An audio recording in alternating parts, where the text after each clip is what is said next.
नमस्कार दोस्तों, स्वागत है आपका स्टोरी चेंज लाइफ चैनल पर, जहां हर कहानी एक नई जीवन में बदल सकती है।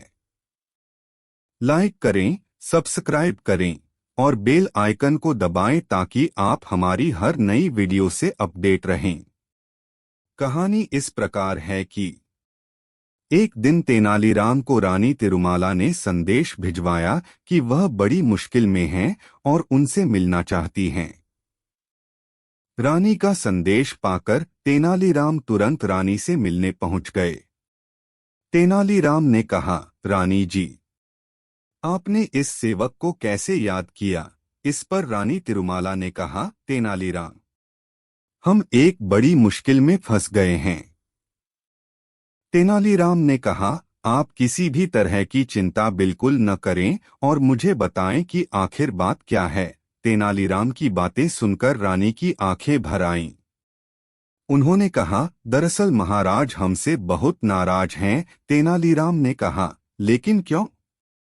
आखिर ऐसा क्या हुआ? रानी ने बताया, एक दिन महाराज हमें एक नाटक पढ़कर सुना रहे थे और तभी अचानक हमें उबासी आ गई। बस इसी बात से नाराज होकर महाराज चले गए। रानी ने तेनालीराम से कहा, तब से कई दिन बीत गए हैं, लेकिन महाराज मेरे पास नहीं आए हैं। मैंने गलती न होते हुए भी महाराज से माफी भी मांग ली थी, लेकिन महाराज पर इसका कोई असर नहीं हुआ। अब तुम ही मेरी इस समस्या का समाधान बता सकते हो तेनालीराम। तेनालीराम ने रानी से कहा, आप बिल्कुल भी चिंता न करें महारानी। आपकी समस्या दूर करने की मैं पूरी कोशिश करूंगा। महारानी को समझा बुझाकर तेनालीराम दरबार जा पहुंचे। महाराज कृष्णदेव राय राज्य में चावल की खेती को लेकर मंत्रियों के साथ चर्चा कर रहे थे।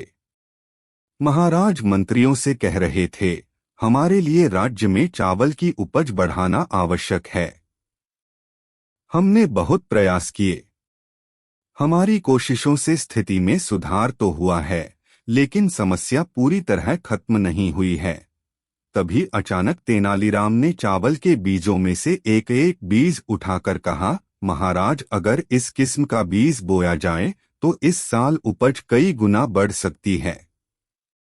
महाराज ने पूछा, क्या ये बीज इसी खाद के जरिए उपजाया जा सकता है?